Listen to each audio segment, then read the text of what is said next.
जय श्री कृष्णा। राधे राधे। आप सभी को वैशाख मास की ढेरों शुभकामनाएं। आइए अब हम वैशाख मास में सभी देवी देवताओं की कहानियां सुनते हैं। आइए सबसे पहले धर्मराज जी की प्रमुख पौराणिक सत्य कथा सुनते हैं। एक बार एक गांव में एक ब्राह्मण दंपति रहते थे।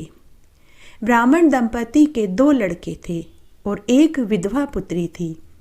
ब्राह्मण दंपति बड़े ही गरीब थे, लेकिन वे हमेशा अतिथि सेवा किया करते थे।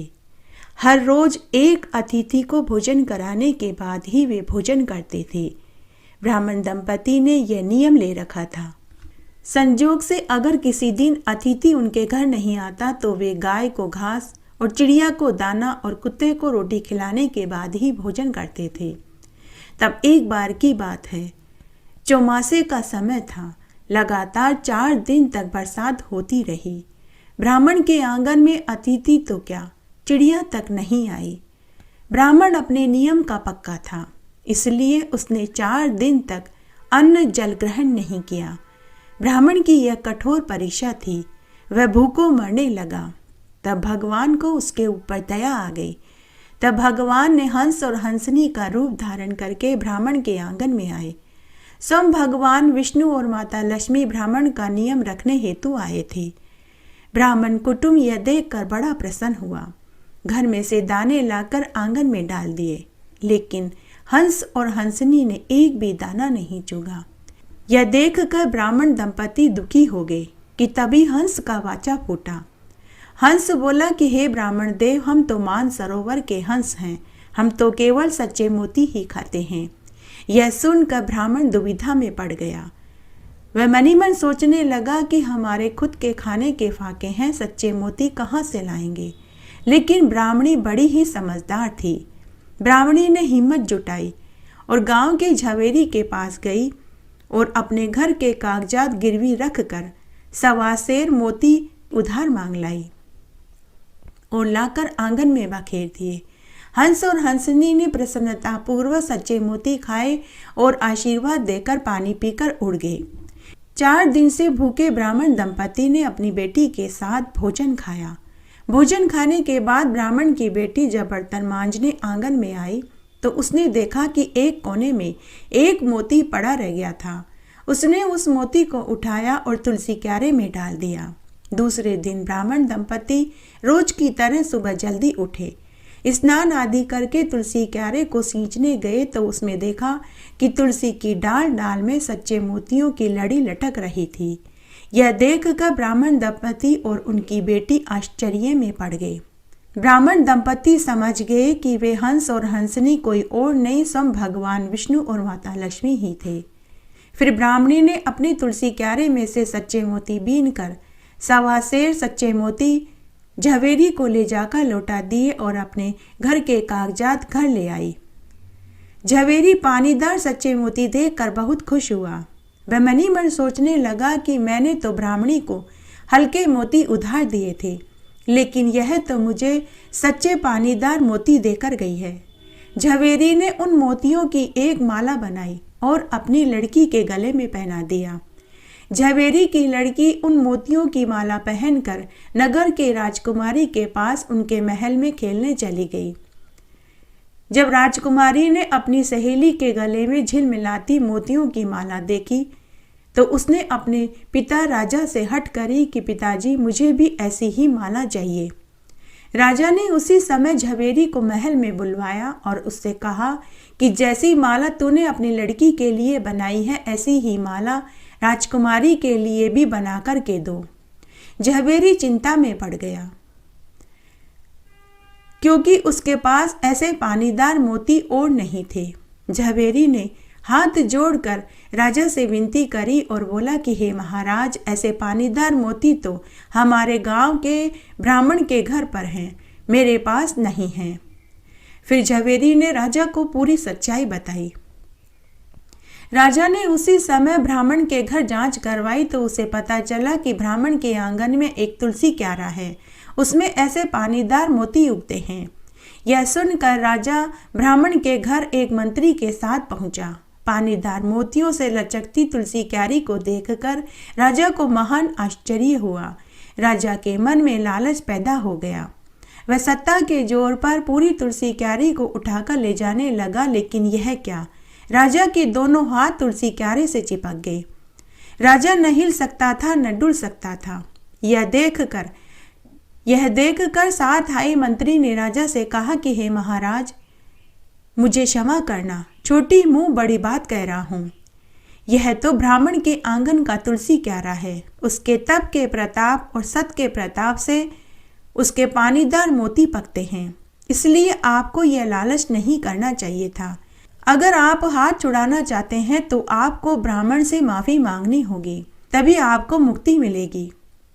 यह सुनकर राजा को पश्चाताप होने लगा। राजा ने उसी समय ब्राह्मण से अपनी गलती की माफी मांगी, जिससे राजा के दोनों हाथ तुलसी क्यारे से छूट गए। उसके बाद राजा ने ब्राह्मण दंपति को खूब सारा धन उपहार में दिया और महल में आ गया। इस तरह उनका समय बीतने लगा। ब्राह्मण ने बचपन में ही अपने दोनों पुत्रों को काशी पढ़ने के लिए भेज दिया था। अब समय पूरा हुआ, बच्चे बड़े हो गए तो वे घर आ गए। ब्राह्मण दंपति अब बुजुर्ग हो चले थे, इसलिए उन्होंने अपनी माल मिल्कियत दोनों भाइयों में बराबर बांट दी और तीसरा भाग अपनी बहन को देने का आदेश दिया। समय पूरा होने पर ब्राह्मण ब्राह्मणी एक एक करके मृत्यु को प्राप्त हो गए। दोनों भाइयों ने अपने माता पिता के जीवित रहते बहन को अच्छे से रखा, लेकिन माता पिता की मृत्यु होने के बाद दोनों भाई और भाभियां बदल गई और बहन को तीसरा भाग देना भी बंद कर दिया। माता पिता ने अतिथि को भोजन कराने के बाद भोजन करने का जो नियम लिया था वो भी भूल गए, परंतु बहन नहीं भूली। बहन ने यह नियम कायम रखा। उसके आंगन से कोई भी भूखा नहीं जाता था। वह बड़ी ही धर्मनिष्ठ थी। वह हर एकादशी का उपवास करती थी और पूजा पाठ करती थी। अपनी सामर्थ्य के अनुसार दान पुण्य करती थी। उसने एक ब्राह्मण को गौदान भी किया था। समय बीता, बहन थोड़ी बीमार रहने लगी तो एक दिन मृत्यु को प्राप्त हो गई। बहन की मृत्यु का समाचार सुनकर दोनों भाई आए और उसकी मृतदेह को शमशान में ले जाने लगे। बहन बड़ी ही पवित्र थी। उसकी आत्मा शुद्ध थी, इसलिए उसके द्वारा किया गया गाय का दान उसको क्षण मात्र में वैतरणी नदी पार करा गया। उसके द्वारा किए गए जूते दान से उसको जरा भी गर्मी सहन नहीं करनी पड़ी। उसके द्वारा किए गए वस्त्र दान से गर्म सरियों पर कपड़ा लिपटा हुआ मिला। वह स्पर्श करते ही पार उतर गई। उसके द्वारा किए गए अन्नदान से उसको भूख का दुख भी नहीं उठाना पड़ा।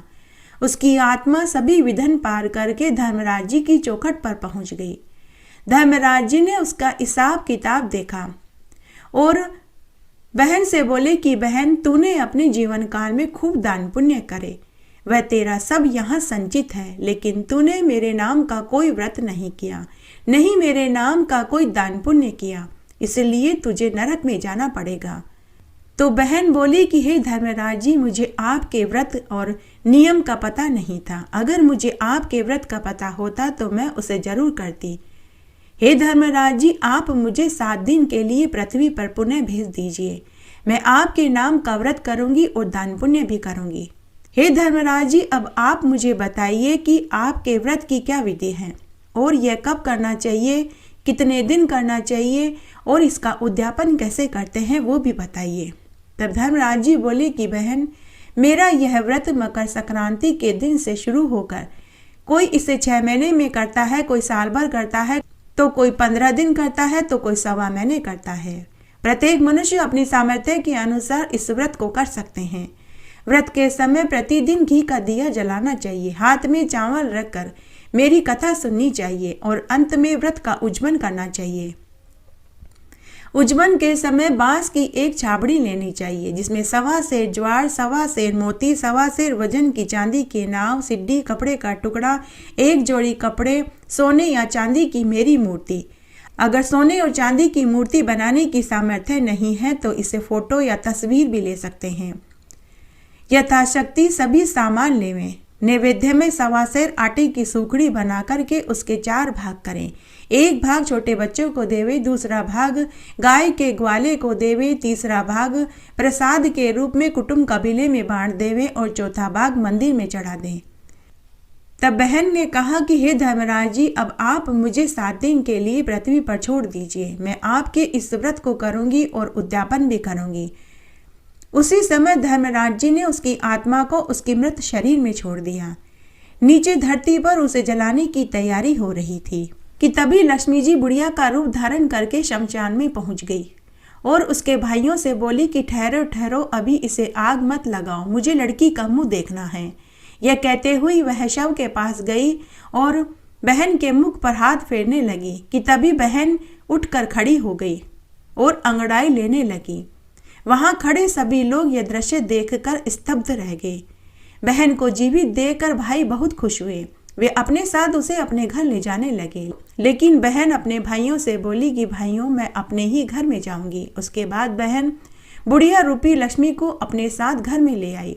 बहन बुढ़िया रूपी लक्ष्मी माता से बोली कि हे माता, मेरे व्रत के प्रताप से अब मुझे धर्मराज जी के दूत स्वर्ग में ले जाएंगे। माँ जी, मैं आपको भी स्वर्ग में ले जाऊंगी। उसके बाद बहन घर आई। घर आकर उसने धर्मराज जी का व्रत करना शुरू किया। इस तरह 7 दिन तक व्रत करने के बाद उसने 7वें दिन व्रत का उद्यापन कर दिया। समय पूरा होते ही बहन की मृत्यु हो गई। धर्मराज जी के दूत उसे स्वर्ग में ले गए। बहन स्वर्ग सिधार गई। उस समय घर में जगमगाते दिए जले, आंगन में कक्कू के पगले मंड गए, मोती के सतिया बन गए। भाई भाभी और अड़ोसी पड़ोसी यह देखकर आश्चर्य में पड़ गए। इस प्रकार धर्मराज जी के व्रत के प्रताप और दान पुण्य से बहन को स्वर्ग मिला, साथ में बुढ़िया को भी स्वर्ग मिला। हे धर्मराज जी, जो कोई भी आपका व्रत श्रद्धा पूर्वक करे, उस पर आप अपनी कृपा दृष्टि हमेशा बनाए रखना और उसकी आत्मा को सदगति देना। जय हो धर्मराज जी की जय।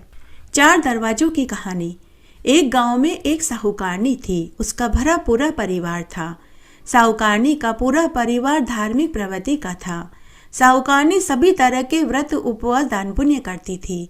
सभी एकादशियों का उसने व्रत किया, उद्यापन किया। उसका नियम था कि वह किसी को भोजन खिलाकर ही भोजन खाती थी। उसके घर से कोई भी भूखा नहीं जाता था। वह पहली रोटी गाय को, आखिरी रोटी कुत्ते को देना नहीं भूलती थी। रोज बेनागा ब्रह्ममुहूर्त में उठकर नहा धोकर मंदिर जाती, बड़ पीपल सींचती, तुलसा जी को सींचती, कथा कहानियां सुनती।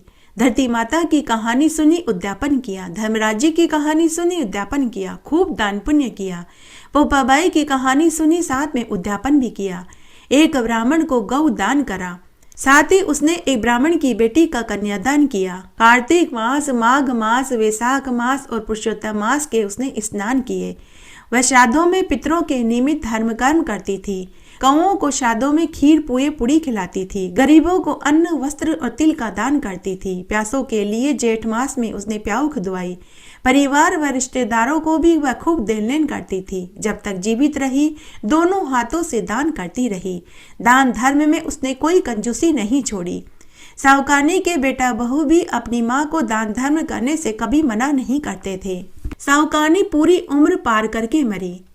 तब वह भगवान के लोक में पहुंची, लेकिन उसे भगवान के चारों दरवाजे बंद मिले। साहूकारनी जिधर भी जाए उधर ही उसे दरवाजा बंद मिला। चारों दिशाओं में उसके लिए दरवाजा बंद था। यह देखकर साहूकारनी परेशान हो गई। उसने सभी दरवाजे खटखटाए, लेकिन उसके लिए दरवाजा नहीं खुला। थक हार कर वह बोली कि हे ईश्वर, मेरे लिए चारों दरवाजे बंद क्यों हैं, जबकि मैंने अपने जीवन काल में खूब दान धर्म किए, सभी तरह के व्रत उपवास करे। धर्मराज जी की कहानी सुनी, उद्यापन किया। पोपाबाई की कहानी सुनी, उद्यापन किया। धरती माता की कहानी सुनी और उद्यापन किया। मैंने अपने जीवन काल में कभी झूठ नहीं बोला, कभी किसी का दिल नहीं दुखाया। फिर मेरे लिए दरवाजे बंद क्यों हैं? कि तभी वहां आकाशवाणी हुई। आकाशवाणी ने कहा कि अरे बुढ़िया माई, माना कि तूने अपने जीवन काल में खूब धर्म कर्म व्रत उपवास करे, लेकिन तूने मकर संक्रांति के दिन ठाकुर जी के मंदिर में पट नहीं खुलवाए और नहीं तूने कथा कहानी सुनी। साहूकारनी बोली कि हे ईश्वर, मैंने तो 4 दरवाजों की कोई कथा कहानी नहीं सुनी। यह क्या होता है, ये कैसे करते हैं, कब करते हैं और इसकी क्या विधि है। अगर मुझे मालूम होता तो मैं ठाकुर जी के पट खुलवाती, 4 दरवाजों की कहानी सुनती। तभी आकाशवाणी हुई और विष्णु भगवान ने सावकानी से कहा कि अरे बुढ़िया माई, मकर संक्रांति के दिन ठाकुर जी के मंदिर में पट खुलवाते हैं, 4 चांदी के दरवाजों का दान करते हैं। इसमें 4 चांदी के दरवाजे लगते हैं। भगवान के मंदिर का पर्दा लगता है। ब्राह्मण ब्राह्मणी के 5-5 कपड़े और सुहाग की पिटारी लगती है। 1 मिठाई का डब्बा, दक्षिणा के रुपए और नारियल रखते हैं। तब साहूकारनी भगवान से बोली कि हे ईश्वर, अब मैं तो मर चुकी हूँ, अब मैं ये कैसे कर सकती हूँ। तब वापस आकाशवाणी हुई। आकाशवाणी ने कहा कि बुढ़िया माई, तू अपने बेटा बहू को सपने में जाकर कह दे, अगर वे तेरे लिए यह सब कुछ कर दे तो तेरे लिए दरवाजे खुल जाएंगे। तभी साहूकारनी की आत्मा उसी समय मृत्युलोक में अपने बेटे के स्वप्न में गई और पूरी बात बताई कि बेटा, मेरे लिए भगवान के यहाँ सभी दरवाजे बंद हैं। मेरी अभी तक मुक्ति नहीं हुई है, मुझे अभी सदगति प्राप्त नहीं हुई है। बेटा, तुम्हें मेरा एक काम करना होगा। जब तक तुम मेरा ये काम नहीं करोगे तब तक मेरी आत्मा भटकती रहेगी। मेरे लिए तो चारों पट बंद हैं। तब स्वप्न में ही बेटा अपनी माँ से बोला कि माँ, बताओ मैं क्या करूं जिससे कि तुम्हारी आत्मा को शांति मिले। तब साहूकारनी बोली कि बेटा, तुम 4 चांदी के दरवाजे बनवाना, साथ ही ब्राह्मण ब्राह्मणी के 5-5 कपड़े, मिठाई का डब्बा, दक्षिणा के रुपए रखना, ठाकुर जी के मंदिर का पर्दा सिलवाना और मंदिर में जाकर पट खुलवाना, कथा कहानी सुनना। ये सभी सामान ठाकुर जी के मंदिर में चढ़ा देना। सुबह होते ही बेटे ने अपने स्वप्न वाली बात अपनी पत्नी को बताई। तब बेटा बहू नहा धोकर सारा सामान लेकर मंदिर में गए और मंदिर के पट खुलवाए, पूजा करी, 4 छोटे छोटे चांदी के दरवाजे चढ़ाए, ब्राह्मण ब्राह्मणी के 5-5 कपड़े, सुहाग की पिटारी, मिठाई का डब्बा, दक्षिणा के रुपए और नारियल चढ़ाया।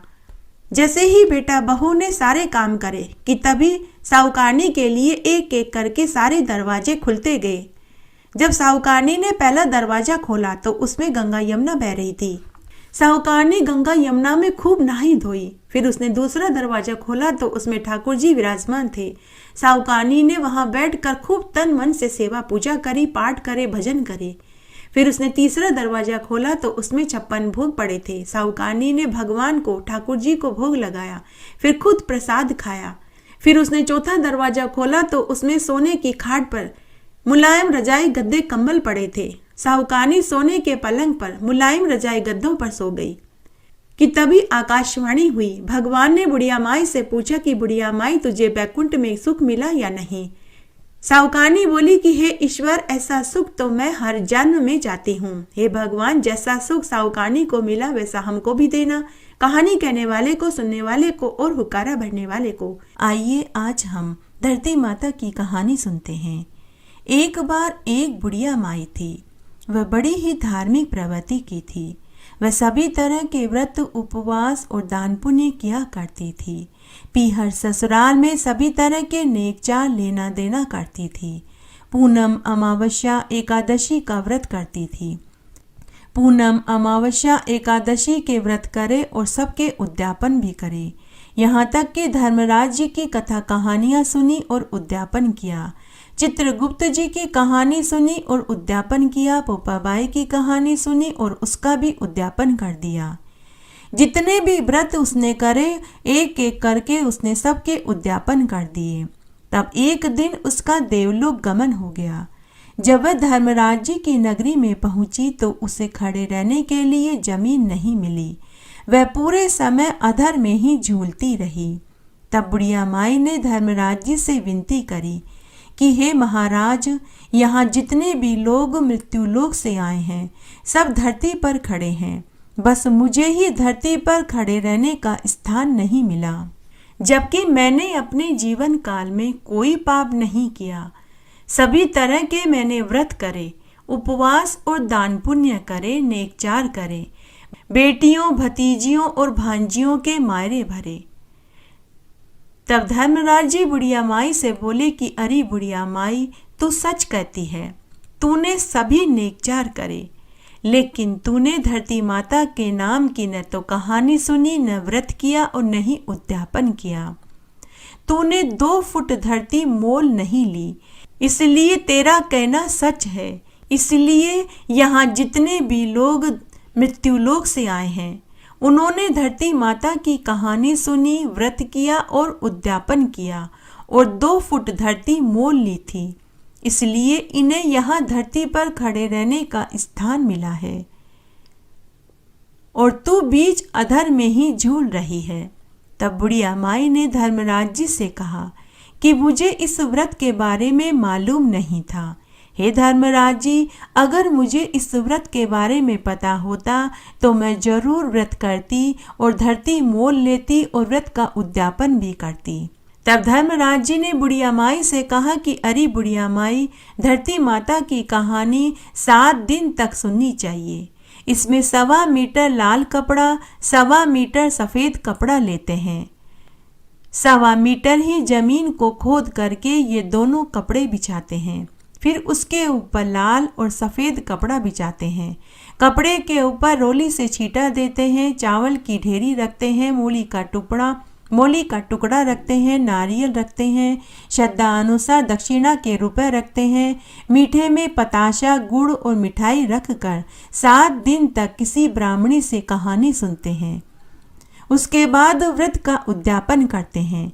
उद्यापन में ये सभी सामान देते हैं। साथ में ब्राह्मणी के पहनने के लिए साड़ी, पेटीकोट, ब्लाउज, तौलिया और रुमाल भी देते हैं। और जिस ब्राह्मणी से 7 दिन तक कहानी सुनते हैं, उसे यह सारा सामान देते हैं। तब वह बुढ़िया माई धर्मराज जी से बोली कि हे धर्मराज जी, अब आप मुझे 7 दिन के लिए वापस मृत्युलोक में भेज दीजिए। मैं धरती माता की कहानी सुनूंगी, व्रत करूंगी और उद्यापन करूंगी और वापस आऊंगी। तब धर्मराज जी ने बुढ़िया माई की आत्मा को वापस उसके शरीर में छोड़ दिया। धरती पर उस बुढ़िया माई को जलाने की तैयारी हो रही थी कि तभी धर्मराज जी ने बुढ़िया माई की आत्मा वापस उसकी देह में छोड़ दी। जैसे ही मृत्युलोक में बुढ़िया की देह में हलचल हुई, वहां खड़े सभी लोग डर कर भागने लगे। बुढ़िया माई ने अपने बेटा और पोतों से कहा कि तुम जल्दी से मुझे घर ले चलो। धर्मराज जी ने मुझे 7 दिन के लिए धरती पर भेजा है। मैं 7 दिन तक धरती माता की कहानी सुनूंगी, व्रत करूंगी और उद्यापन करूंगी और वापस यमलोक में चली जाऊंगी। तब शमशान में खड़े सभी लोगों ने बुढ़िया माई से पूरी बात पूछी। तब बुढ़िया माई ने सभी को पूरी सच्चाई बताई। सभी लोग बुढ़िया माई को लेकर वापस घर आए। घर आने के बाद बुढ़िया माई ने एक ब्राह्मणी से धरती माता की कहानी सुनी। 1.25 मीटर जितनी धरती खोदी, उसके ऊपर 1.25 मीटर लाल कपड़ा, फिर सफ़ेद कपड़ा बिछाया। रोली मोली चावल, गुड़, दक्षिणा के रुपए रखे। 7 दिन तक ब्राह्मणी से कहानी सुनी, व्रत किया और फिर उद्यापन किया। और जिस ब्राह्मणी से कहानी सुनी थी उसे पूजा के सारे सामान दे दिए। साथ में स्वादिष्ट भोजन कराया और ब्लाउज, साड़ी, पेटीकोट, रुमाल, तौलिया भी दिया। बुढ़िया माई ने धरती माता को प्रणाम करके कहा कि हे धरती माता, मैंने 1.25 मीटर धरती मोल ली है। मुझे मरने के बाद मृत्युलोक में खड़े रहने जितनी धरती देना और मेरे कष्टों को दूर करना। कि तभी एक देव विमान आया। बुढ़िया माई उसमें बैठकर धर्मराज जी की चौखट पर पहुंच गई। सभी ने बुढ़िया माई का स्वागत किया। धरती माता ने उसे फूलों का हार पहनाया। इस प्रकार बुढ़िया माई को खड़े रहने की जगह मिली। इसलिए हम सबको भी धरती माता की 7 दिन तक कहानी सुननी चाहिए, व्रत करना चाहिए और उसके बाद में व्रत का उद्यापन करना चाहिए, ताकि मरने के बाद हमें भी खड़े रहने का स्थान मिल सके। घटती हो तो पूरी हो तो परवान चढ़े, भूले बिसरे नाम तेरे भंडार में भरे। पोपा बाई की कहानी। एक बार एक पोपा बाई थी। वह अपने भाई भाभी के साथ रहती थी। जब वह विवाह लायक हुई तो उसके भाई भाभी ने उसके लिए लड़के देखने शुरू कर दिए। जब पोपा बाई को पता चला कि उसके भाई भाभी उसकी शादी करना चाहते हैं तो पोपा बाई ने अपने भैया भाभी से शादी करने से इनकार कर दिया। पोपा बाई ने अपने भैया भाभी से कहा कि मैंने आजीवन कुंवारी रहने का प्रण लिया है, इसलिए मैं विवाह नहीं करूंगी। भैया भाभी ने पोपा बाई को बहुत समझाया लेकिन वह नहीं मानी। पोपाबाई ने अपनी भैया भाभी से कहा कि आप मुझे जंगल में झोपड़ी बनाकर के दे दो, मैं अपनी बाकी की जिंदगी वहीं भक्ति करके बिताऊंगी। तो उसके भैया भाभी ने अपनी बहन के लिए जंगल में झोपड़ी बनाकर के दे दी। अब पोपाबाई गांव के लोगों की भेड़ बकरियां और गाय चराने लगी। बदले में वे लोग उसे ग्वाली देने लगे, जिससे पोपाबाई का गुजर बसर चलने लगा। खाली समय में वह पूजा पाठ करने लगी। इस तरह समय व्यतीत होने लगा। एक बार उस नगर का राजा शिकार खेलते समय उसी वन में पहुंच गया जहां पोपाबाई की झोपड़ी थी। राजा को भूख प्यास सताने लगी। तब राजा ने जंगल में झोपड़ी देखी तो वह पानी के लिए उस झोपड़ी के पास आया और झोपड़ी का दरवाजा खटखटाने लगा। कई बार झोपड़ी का दरवाजा खटखटाने पर अंदर से पोपाबाई बोली कि कौन है। झोपड़ी के बाहर से राजा ने कहा कि मैं इस नगर का राजा हूँ, दरवाजा खोलो। तब पोपाबाई बोली कि आप जो भी हैं, जहाँ से भी आए हैं वहाँ चले जाइए। मैंने पराये पुरुष का मुंह न देखने की सौगंध खाई है। लेकिन राजा नहीं माना। राजा ने कहा कि मैं तुमसे शादी करना चाहता हूँ। पोपाबाई ने कहा कि मैंने अपना पूरा जीवन ब्रह्मचार्य का पालन करके बिताने का निश्चय किया है, आप यहाँ से चले जाइए। लेकिन राजा ने हट पकड़ ली। राजा ने झोपड़ी का दरवाजा तोड़ दिया और जबरदस्ती पोपाबाई को घोड़े पर बिठाकर महल में ले आया। महल में आते ही राजा का सारा राजपाट मिट्टी में मिल गया। तब उस राजा की अन्य रानियां राजा से बोली कि हे महाराज, आप इसे जहां से लाए हैं इसे वापस वहीं छोड़ आइए। तब राजा पोपाबाई को वापस छोड़ने जाने लगा कि तभी वहां पाप की नदी आ गई, जिसमें राजा डूब कर मर गया। तब पोपाबाई को लेने यमलोक से खुद धर्मराज जी देव विमान में लेने आए और वहीं यमपुरी के पास पोपाबाई की नगरी बसा दी, जहां पोपाबाई के लिए स्वर्ण का सिंहासन लगाया गया, स्वर्ण का महल तैयार किया गया, जिसमें स्वर्ण के खंभे थे, स्वर्ण की छतरी थी, सभी चीजें स्वर्ण की बनी हुई थी। इस तरह समय व्यतीत होने लगा। तब एक बार मृत्युलोक में एक साहूकार दंपति की मृत्यु हुई। तब एक बार एक साहूकार दंपति मरने के बाद धर्मराज जी की चौखट पर पहुंचे। धर्मराज जी ने साहूकार दंपति से कहा कि आप दोनों मेरे द्वार तक तो आ गए, लेकिन इससे आगे आप नहीं जा सकते, क्योंकि तुमने पोपाबाई की न बात सुनी, न कथा करी और न ही व्रत करा। तब वे दोनों धर्मराज जी से बोले कि हे धर्मराज जी, आप हमें वापस धरती पर भेज दीजिए। हम 7 दिन तक पोपाबाई की कथा सुनेंगे, व्रत करेंगे और उसका उद्यापन करेंगे। उसके बाद धर्मराज जी ने उन्हें पोपाबाई के व्रत की पूरी विधि बताई। पूरी विधि जानने के बाद धर्मराज जी ने उन दोनों को वापस धरती पर छोड़ दिया। उसके बाद उन्होंने 7 दिन तक पोपाबाई की कथा सुनी। लेख राय राय रो और राज पोपाबाई रो। 7 दिन बाद उन्होंने व्रत का उद्यापन किया। 2 कांसे के कटोरे लिए, जिसमें एक में काले तिल और एक में राई भरी। 5-5 कपड़े रखे और दक्षिणा के रुपए रखे, जिन्हें एक ब्राह्मणी को दिया। 7 दिन बाद उन्होंने व्रत का उद्यापन कर दिया। साहूकार दंपति की मृत्यु हुई तो अब की बार उन्हें लेने के लिए देव विमान आया और उनके स्वागत के लिए स्वयं पोपाबाई फूलों का हार लेकर खड़ी हो गई। इससे साहूकार दंपति को सीधे मोक्ष की प्राप्ति हुई। इसलिए प्रत्येक मनुष्य को धर्मराज जी की कहानी के साथ 7 दिन तक पोपाबाई की कहानी भी सुननी चाहिए और एक कांसे के कटोरे में राई और एक कांसे के कटोरे में काले तिल रखकर उस पर दक्षिणा के रुपए रखकर एक ब्राह्मण को देना चाहिए। एक नगर में एक माँ और बेटा रहते थे। माँ धार्मिक प्रवृत्ति की थी। वो हर साल बैसाख स्नान, व्रत, दान पुण्य किया करती थी। उसका नाम गीता था। वह हर वार त्योहार की कहानी महिलाओं को सुनाया करती थी। बदले में वो महिलाएं उसे आटा, दाल और पैसे देती थी, जिससे उसका गुजर बसर चल जाता था।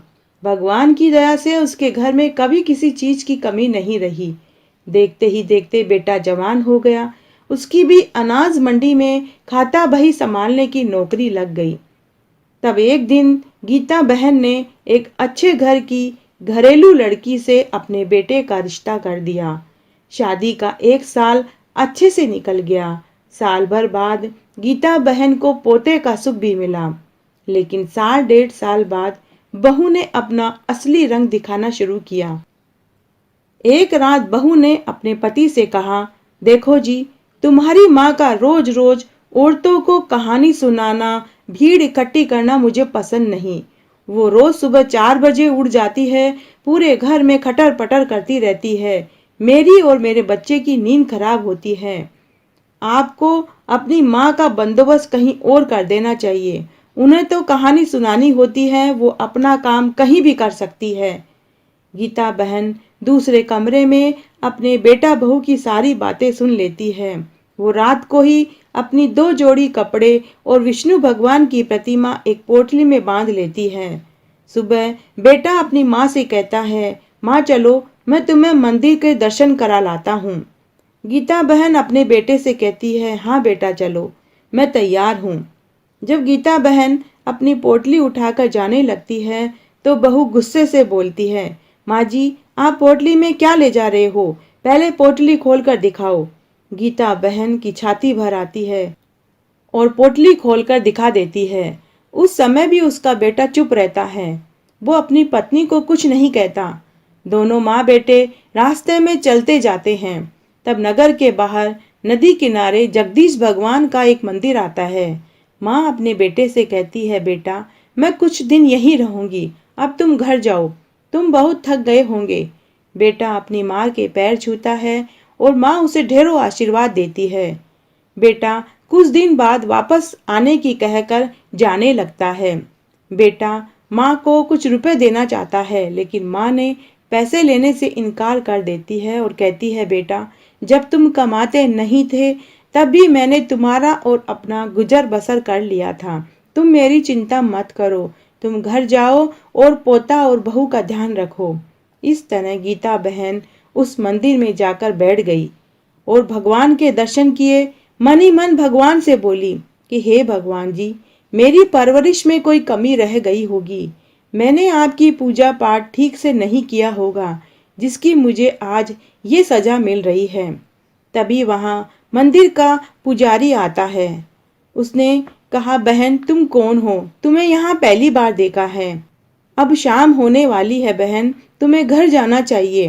तब गीता ने कहा कि पुजारी जी, अब यही मेरा घर है, कृपया आप मुझे एक कोने में पड़े रहने की आज्ञा दे दीजिए। मैं रोज सुबह शाम मंदिर परिसर में झाड़ू पोछा कर दूंगी और जो भी मेरे लायक काम होगा आप मुझे बता देना, मैं सभी काम कर दूंगी, लेकिन मुझे यहाँ से मत निकालो। यहाँ से निकलकर मैं कहाँ जाऊंगी, मेरा कोई ठिकाना नहीं। और गीता जोर जोर से रोने लगती है। पुजारी बहुत दयालु थे। उन्होंने कहा, बहन अगर मैंने तुम्हारा दिल दुखाया है तो मुझे माफ कर दो। इस तरह पुजारी ने गांव के लोगों की मदद से नदी किनारे एक झोपड़ी बनाकर गीता को दी और साथ ही दान दाताओं ने खाने पीने का सामान भी दिया। गीता बहन रोज 4 बजे उठती, मंदिर परिसर में झाड़ू पोछा लगाती, नदी में स्नान करती, भगवान की पूजा पाठ करती और वहां आने वाली महिलाओं को व्रत और त्योहार की कहानी सुनाया करती। बदले में वो कुछ न कुछ उसे दे देते थे, जिससे उसका गुजर बसर चलने लगा। इस प्रकार बैसाख का महीना आया। गीता बहन ने बैसाख स्नान, व्रत, पूजा पाठ किया और बैसाख की कहानियां महिलाओं को सुनाती। देखते ही देखते गीता बहन की झोपड़ी कमरे से मकान में बदल गई। खूब धन दौलत के भंडार भर गए। अब गीता बहन ने वहां गरीब लोगों के लिए भंडारा खोल दिया। हर आने जाने वालों को वो खाना खिलाने लगी। सभी की जुबान पर गीता बहन सुनाई देने लगा। कब गीता बहन एक साध्वी गीता बहन बन गई, खुद गीता को भी नहीं मालूम। उधर बेटा बहू के बहुत बुरे दिन आ गए। घर में खाने को कुछ नहीं रहा और जो कुछ भी था वो चोर चुरा कर ले गए। बेटे की नौकरी जाती रही। तब बहू ने अपने पति से कहा कि आपकी माँ सारी दौलत और गहने लेकर चली गई। उस दिन बेटे को बहुत गुस्सा आया। उसने अपनी पत्नी पर बहुत गुस्सा किया और कहा कि तुम्हारी वजह से ये दिन देखने पड़ रहे हैं। मेरी माँ भाग्यशाली थी, उसी के भाग्य के हम खा रहे थे। उसी की वजह से घर में अन्न धन के भंडार थे। मेरी माँ लक्ष्मी थी, लक्ष्मी। तब एक दिन बेटा बहू और पोता माँ को लेने वापस उसी मंदिर में गए, लेकिन वहां तो भव्य मंदिर और मकान बना हुआ था, भंडारा चल रहा था। जब वो वहां पहुंचे तो भूख से व्याकुल थे। उन्होंने वहां खाना खाया। फिर बेटे ने एक व्यक्ति से पूछा कि भाई जी, साल भर पहले मैं अपनी माँ को यहाँ छोड़ कर गया था, क्या तुम मुझे बता सकते हो कि मेरी माँ कहाँ होगी? वह व्यक्ति उसी मंदिर का वही पुजारी था। वो पूरी बात समझ गया। पुजारी ने उसे बहुत डांटा और कहा, तुम्हें शर्म आनी चाहिए। तुम देवी जैसी माँ को यहाँ छोड़ गए, जिसने तुम्हें पाला पोसा बड़ा किया, और तुम साल भर बाद आए हो। बेटा रोने लगा और पुजारी से क्षमा मांगने लगा। पुजारी ने कहा, मैं कौन होता हूँ क्षमा देने वाला? अगर तुम्हें क्षमा मांगनी है तो उसी देवी से मांगो, शायद वो तुम्हें क्षमा कर दे। फिर पुजारी उनको लेकर गीता बहन के पास गया। साध्वी गीता बहन एक महल जैसे कमरे में एक सिंहासन पर बैठी थी। उसके पास सैकड़ों स्त्री पुरुष उसकी कहानी सुन रहे थे। बेटा, बहू और पोता पीछे बैठ गए। साध्वी गीता बहन ने अपने बेटा, बहू और पोते को देखा, लेकिन वो कहानी सुनाती रही, रुकी नहीं। जब कहानी सुना चुकी, तब सभी लोग साध्वी गीता बहन के चरण छूकर और आशीर्वाद लेकर चले गए। तब बहू, बेटा और पोता चरणों में गिरकर रोने लगे और गिड़गिड़ाने लगे। बहू और बेटे ने अपनी गलती की क्षमा मांगी और वापस घर चलने को कहने लगे, लेकिन गीता बहन ने ऐसा करने से मना कर दिया। गीता बहन का दिल बहुत बड़ा था। उन्होंने अपने बेटा बहू को माफ कर दिया और पोते को गले से लगा लिया और पुजारी जी से कहकर बेटा बहू को वहीं काम दिलवा दिया। एक बार एक गांव में एक वणिक सेठ सेठानी थे। सेठ सेठानी बड़े ही पैसे वाले और अमीर थे। पूरे गांव में उनकी बहुत इज्जत थी। धन धान्य वैभव सुख समृद्धि कीर्ति सब कुछ था। लेकिन सेठ सेठानी के कोई औलाद नहीं थी। शादी के 30 बरस बीत गए। घर में माल मलकियत का कोई धनीधोरी नहीं था। सेठानी ने एक दिन सोचा कि हमारे पास इतना धन दौलत है, लेकिन इसका कोई उत्तराधिकारी नहीं। तब एक दिन सेठानी ने सेठ जी से कहा कि हे स्वामी, आप मुझे एक गाय लाकर दीजिए। मैं गाय की सेवा पानी करना चाहती हूँ, ताकि हमारा अगला जन्म सुधर सके। पूरा समय मैं घर में अकेली रहती हूँ, मेरा मन नहीं लगता। गाय की सेवा पानी करूँगी, गोबर पोटे उठाऊंगी, तो मेरा दिन अच्छे से निकल जाएगा। तो सेठ जी ने हामी भर दी। लेकिन 15 दिन निकल गए, सेठ जी ने गाय लाकर ही नहीं दी। तब एक दिन सेठानी सोने चांदी की दुकान पर गई और वहां से एक चांदी की गाय लेकर आई। साथ ही चांदी की गाय के लिए सोने के जेवर घड़वा कर लाई।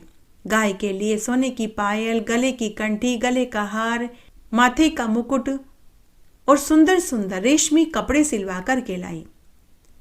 अब सेठानी पूरे समय गाय की सेवा पूजा करने लगी। रोज गाय की पूजा करती, कहानी सुनती, हलवा पूड़ी खीर बनाती, भोग लगाती और घर के बाहर आने जाने वाली गाय को वह भोग खिला देती। अब सेठानी का समय गाय की पूजा पाठ करने में बीतने लगा। इस तरह पूरा 1 साल हो गया।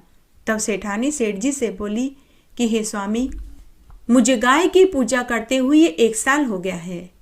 मैं गाय का उद्यापन करना चाहती हूँ।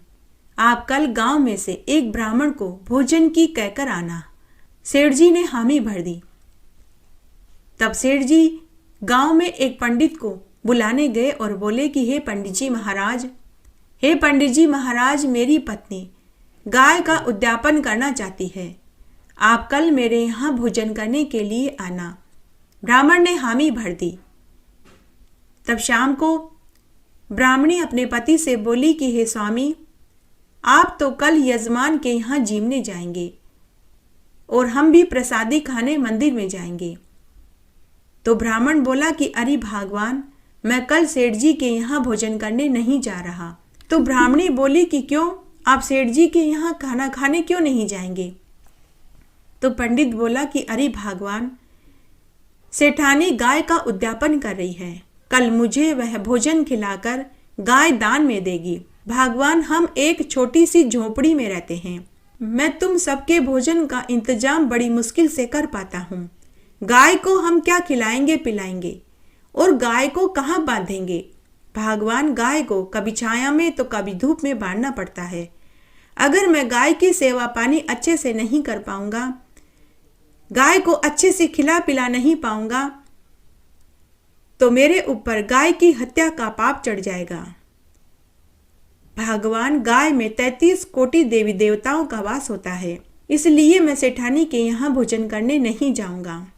दूसरे दिन सेठानी ने गाय के उद्यापन के लिए 2 तांबे के ड्रम खरीदे, 1 दलिये की बोरी खरीदी, पंडित जी को देने के लिए 5 कपड़े खरीदे और गाय को खिलाने के लिए दलिया और गुड़ खरीदा। सुबह जल्दी उठकर स्नान आदि करने के बाद पंडित जी को खिलाने के लिए तरह तरह के व्यंजन बनाए। सुबह से दोपहर हो गई लेकिन पंडित जी भोजन करने नहीं आए। सेठानी ने सेठ जी से कहा कि हे स्वामी, आपने पंडित जी को भोजन की बोली थी या नहीं? दोपहर हो गई, अभी तक पंडित जी भोजन करने नहीं आए। सेठ जी ने कहा, भगवान, मैंने बहुत अच्छे से बोला था। सेठानी बोली कि मैं खुद जाकर बुलाकर लाती हूँ। सेठ जी बोले कि अरे भगवान, तू कहाँ जाएगी? मैं दुकान के नौकर को भेज कर बुला लेता हूँ। तब सेठ जी ने दुकान के नौकर को पंडित जी को बुलाने के लिए भेजा। दुकान का नौकर पंडित जी के घर गया और बोला कि अरे पंडित जी महाराज, क्यों आप अपना नुकसान करवा रहे हैं? मेरे सेठ सेठानी ने आपको भोजन के लिए बुलाया था और आप भोजन करने नहीं आए। मेरे सेठ सेठानी आपको चांदी की गाय, गेहूं, गुड़ की बोरी और 2 बड़े बड़े तांबे के ड्रम देंगे, साथ में नकद नारायण और आपके कपड़े और दक्षिणा भी देंगे। यह सुनकर पंडित जी खुश हो गया। मन ही मन सोचने लगा कि चलो चांदी की गाय मिलेगी, अन्न धन मिलेगा, तो कोई दिक्कत ही नहीं है। पंडित जी उसी समय नौकर के साथ सेठ सेठानी के घर भोजन करने के लिए आ गया। सेठानी ने पंडित जी का खूब आदर सत्कार किया, तरह तरह के व्यंजन खिलाए, विदा में चांदी की गाय दी।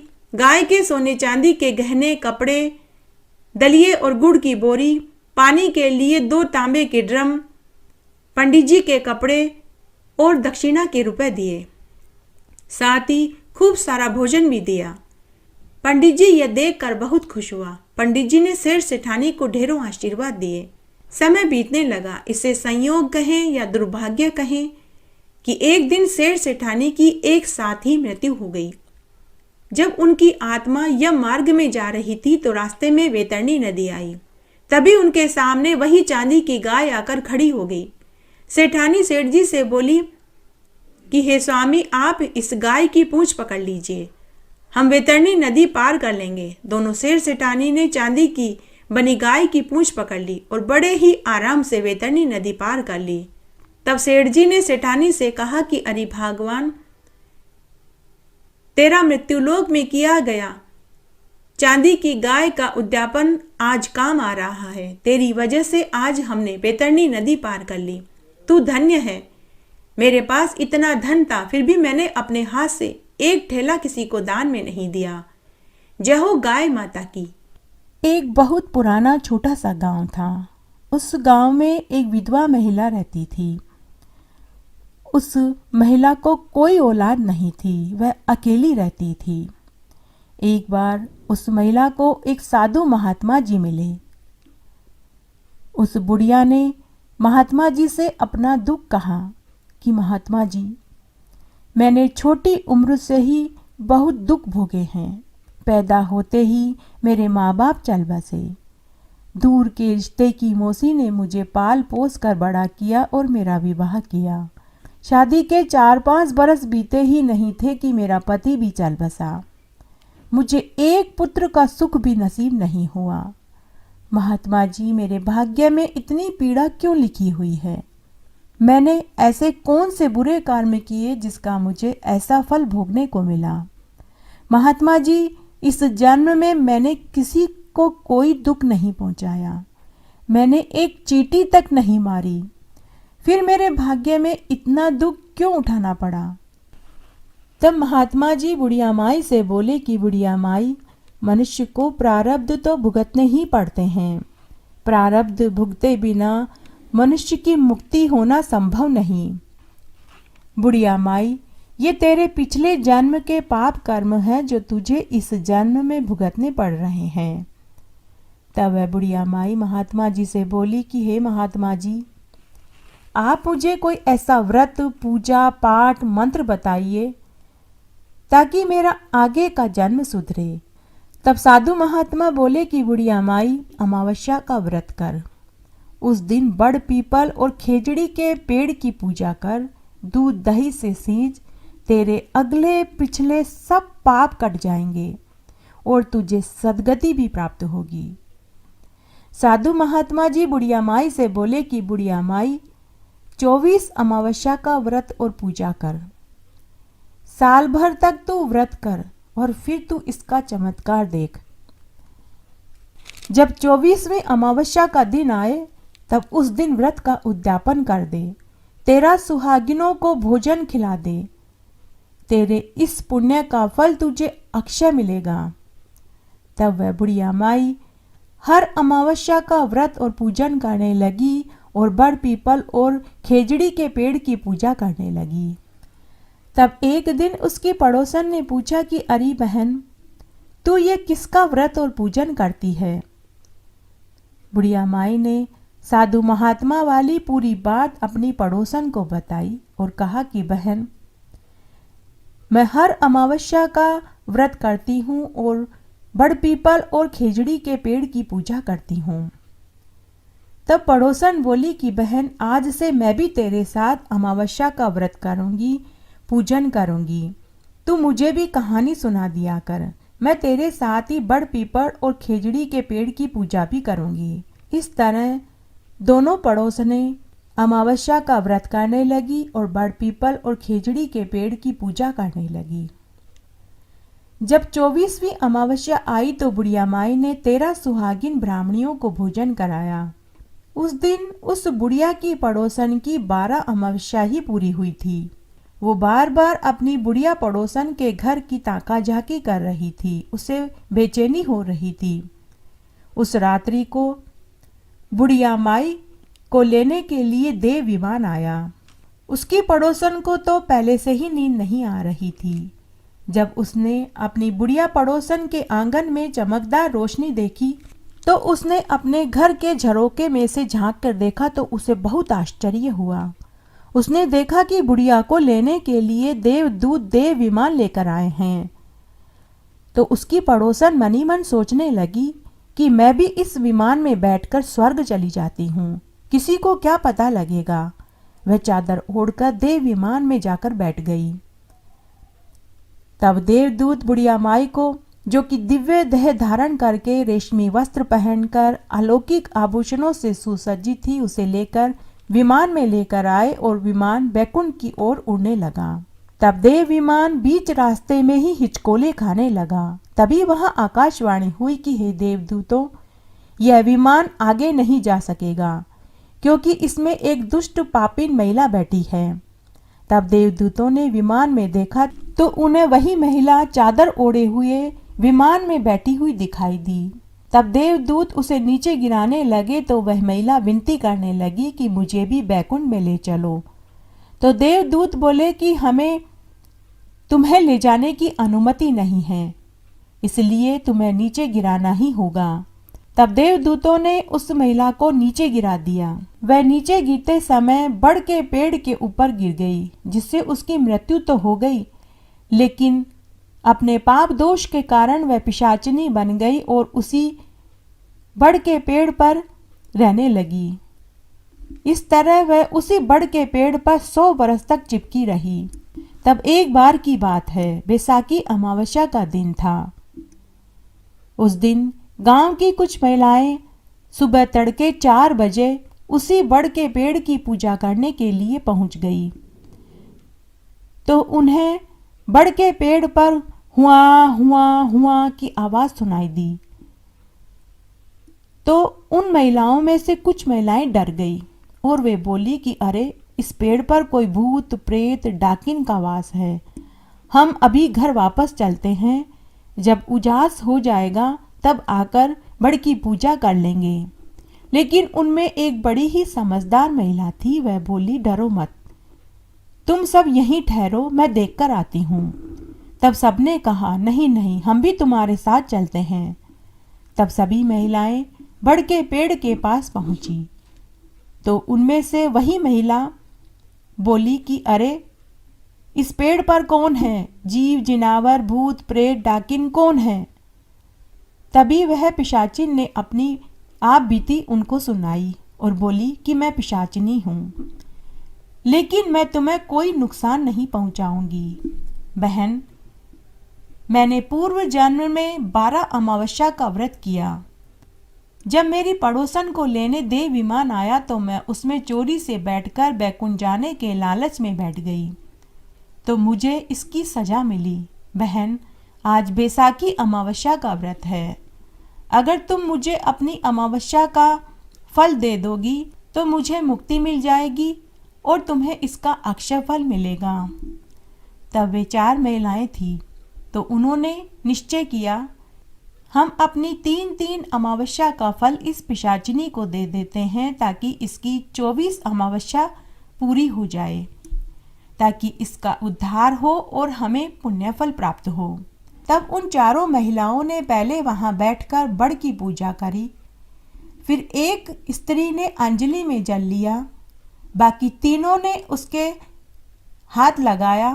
तब वह अंजलि में जल लिया वह महिला बोली, आसो मासो तमासो, मैं घर की धरानी, बेटा बेटी की माँ, भाई की बहन, दोयता दोयती की नानी, पोता पोती की दादी, हम 4 सुहागिनों ने अपनी अपनी 3-3 अमावस्या का फल इस पिशाचिनी को देते हैं। हे भगवान, उसका पुण्यफल इसे मिले। बाकी की अमावस्या का फल हमारे पतियों, बेटों, पोतों और दोयतों को मिले। ऐसा बोलकर उन्होंने अंजलि के जल को बड़ के पेड़ के पास छोड़ दिया। बोलते ही पिशाचिनी धड़ाम से जमीन पर गिर पड़ी और जलकर राख हो गई और उसमें से आत्मा बाहर निकली और उस आत्मा ने दिव्य देह धारण कर लिया। तभी वहां एक देव विमान आ गया और उस दिव्य देह ने देव विमान में बैठने से पहले 4 सुहागिन महिलाओं को धन, दौलत, सुख, समृद्धि का भरपूर आशीर्वाद दिया और देव विमान में बैठकर बैकुंठ में चली गई। जब वे 4 महिलाएं घर आई तो उन्होंने देखा कि उनका घर धन, दौलत और अन्न के ढेर से भरा पड़ा था। जब यह समाचार पूरे गांव वालों को चला तो वे सभी कभी बड़ के पेड़ के पास जाते तो कभी गांव की उन 4 महिलाओं के चरण छूते। तब गांव के राजा को अमावस्या के व्रत की महिमा का पता चला तो उसने पूरे गांव में ये ढिंडोरा पिटवा दिया कि सभी हर अमावस्या का व्रत करें, साथ ही बड़ पीपल और खेजड़ी के पेड़ की पूजा करें।